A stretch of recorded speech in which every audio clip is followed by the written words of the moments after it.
montrer ce qu'un jeune et un vieux peuvent faire, hein? Qui ça? Aux affreux, allez, viens.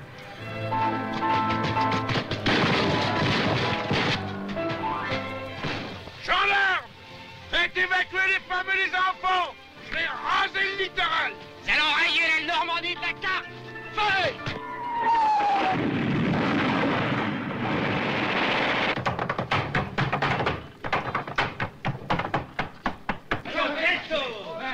Monsieur Paye! Les gens de ma suite viendront loger chez vous. Ce sont des gitans, battez-les comme moi-même. Un coup de pied dans le teint que je vais vous traiter, tiens! Allez, arrière, les Esquimaux! Allez! Eh ben, qu'est-ce qui vous arrive? J'ai dû descendre du train en marche. Ah oui, ça doit être ça.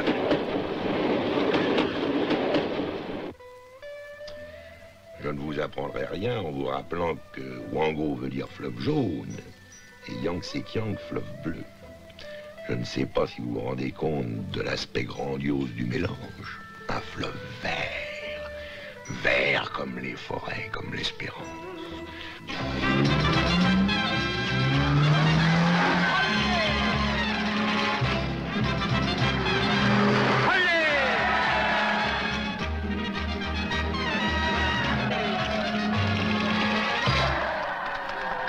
Je te présente un matador.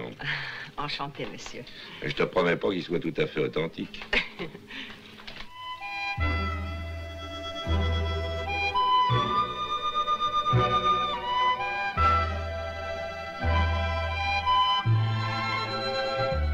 Qu'est-ce qui vous intéresse? Le taureau, le matador ou l'Espagne? Le voyage, votre façon de voyager. Ah, C'est ça, le soleil. C'est drôle que vous ne connaissiez pas la bourboule, un homme comme vous. Nous vous attendions depuis 30 ans. qui ça, nous? Lui et moi. What are you doing, speaking alone?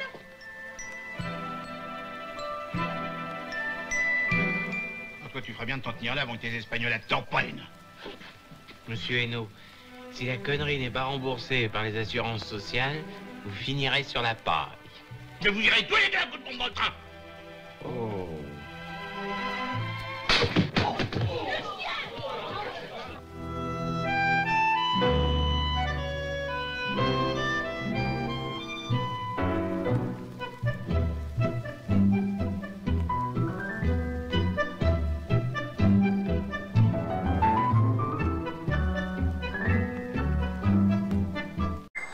Eh bien bonjour mes amis, je suis heureux de vous retrouver dans cette petite vidéo un petit peu spéciale cinéma, comme vous avez vu le titre.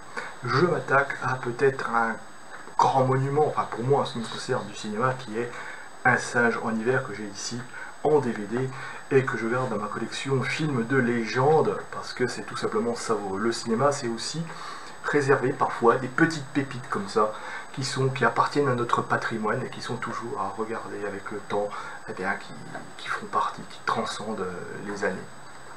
Donc Un singe en hiver, que je mets là, etc., c'est un film de Henri Verneuil qui a été tourné en 1962.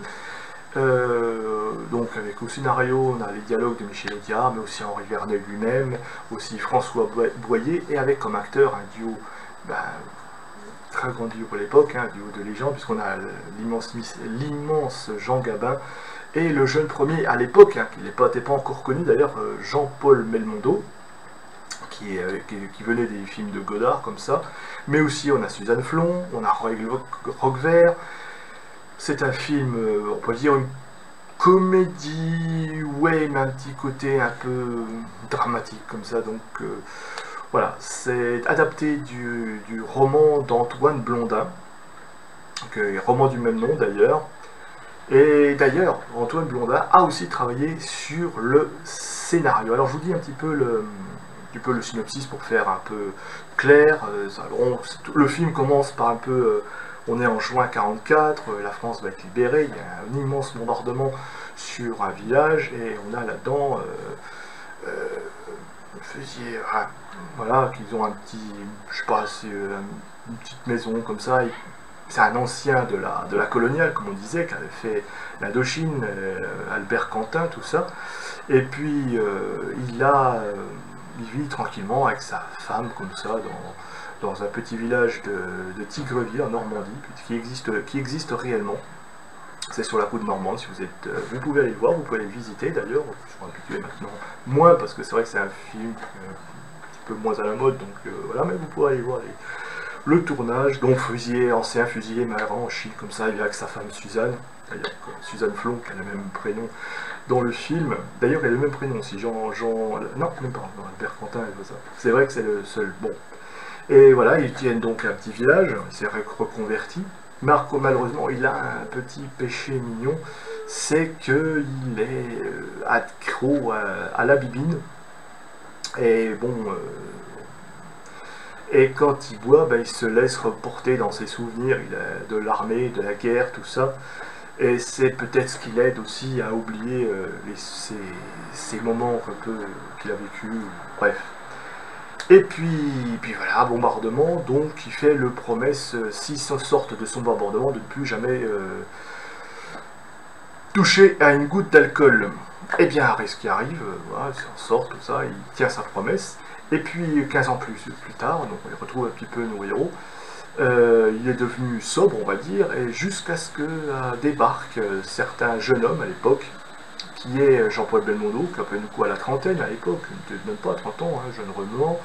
Bon, il travaille dans la publicité, mais il a un défaut lui aussi, c'est qu'il picole parce qu'il a un échec amoureux qui fait que, bon, il a envie de s'évader comme ça dans la boisson, et lui, ben, il s'évade un petit peu dans l'Espagne, il va plus loin que l'Espagne, voilà. Et il rêve de tourmachie, etc., etc. Et puis un peu ainsi de suite, il va comme ça se nouer une relation entre cet ancien fusilier, ce jeune premier, tout ça, et puis progressivement ils vont se remettre à boire ensemble, et puis à partir dans leurs rêves, dans leur délire, dans l'esprit. La fin, je vous dis pas la fin pour vous laisser réfléchir, enfin, bref. Que dire un petit peu de ce film? Ben, moi je l'aime beaucoup. C'est un film que j'aime beaucoup parce que c'est un film qui, à mon avis, c'est un film qui sert un petit peu... voilà, c'est un monument. C'est vraiment un monument du 7e art. Alors il faut savoir qu'à l'époque, il y a eu une petite polémique sur le film. C'est-à-dire que comme c'est un film basé sur l'alcool, eh bien les gens de l'époque, les producteurs, en avaient absolument dit non, non, on ne veut pas produire cela qui fait l'apologie de l'alcool. Alors, quand on dit aujourd'hui qu'il y a des polémiques, il y avait déjà des polémiques à la con dans les années 60. Bon, ça s'est bien arrangé, finalement, ils ont cédé les producteurs. Et voilà, bon, tout s'est bien passé, ils ont vu que c'était qu'une comédie, etc. C'est une comédie que j'aime, à la fois, on rit, et puis en même temps, je veux dire, les dialogues sont tellement savoureux, c'est tellement bien dit, en plus, vu par Jean Gabin ou par Belmondo, il y a ce fond, je veux dire, on rêve. C'est un film sur le rêve, sur l'amitié, sur le partage, qui est très important. C'est un film sur l'amour aussi, du coup, l'amour déçu, l'amour rêvé, toutes ces choses, tous ces sentiments qui font qu'on est dans un très bon film. Et voilà, c'est un film qui fait du bien, c'est un film qui fait du bien à l'âme. Moi, je vous le recommande, ce film, parce que, franchement, en plus d'être bien tourné, d'être bien écrit et bien joué, il y a aussi la performance des acteurs, il y a aussi la mise en scène dans ce village, il y a tout ça. C'est vraiment un film qui respire la France d'antan, la France d'hier. Et sans être nostalgie, mais il y avait un plaisir de vivre quelque chose, un amour de la vie, peut-être qu'on ne retrouve plus aujourd'hui dans nos époques, on est un peu trop stressé, où on ne prend plus le temps, etc. Et là, quand on se pose devant ce film, même s'il fait à peu près qu'1h30, c'est comme si une bouffée d'air frais rentrait chez vous. On rêve, on se met à imaginer en même temps que les uns divaguent avec l'alcool, passent, s'évadent, vont très loin. Et bien nous aussi, dans notre fauteuil, on prend notre plaisir à les accompagner dans cette petite aventure sympathique qui comporte son lot d'humour. Alors un humour très fin, hein, c'est pas des gros gags potaches, mais voilà, c'est vraiment un humour qui est signé Audiard, quoi. Alors c'est-à-dire qu'il y a des petites vannes, des petites phrases comme ça qui semblent écrites pour Jean Gabin, mais aussi Belmondo qui, je sais pas si on les ouais, je crois qu'on les reverra après dans notre film, mais bon là, en plus, il faut savoir qu'ils sont amis dans le film, ils étaient amis sur le tournage d'ailleurs, ils se sont mis des sacrés murges, hein, je veux dire, voilà, c'est toute une époque, hein, c'est une époque comme ça, où on picolait pas mal, hein, je veux dire, mais c'est la vie, c'est la génération d'après-guerre, c'est la génération qui a connu les privations, le truc, bon, ils s'amusaient, c'est le plaisir, tout ça. Et voilà, c'est un film qui a fait connaître aussi le village de Tigreville à la France entière, enfin moins maintenant, mais qui existe toujours, hein. Il y a toujours le café qui existe, il y a tout ça, bref. C'est un film comme ça que j'aime voir de temps en temps, un film plaisant, un film qui respire la vraie France, la douceur de vivre à la française, j'ai envie de dire. C'est un film qui incite à picoler, non je rigole. Quoique, c'est vrai que on peut se poser la question, est-ce que l'alcool, est-ce que le fait de se vider dans l'ivresse nous pousse à échapper à nos problèmes, à échapper à nos angoisses? Oui et non, on le voit, ils vont ailleurs, voilà, ils oublient quelque chose. Est-ce qu'ils oublient vraiment leurs échecs, ils oublient leur détresse, leurs souvenirs? Est-ce qu'ils sont rattrapés par tout ça?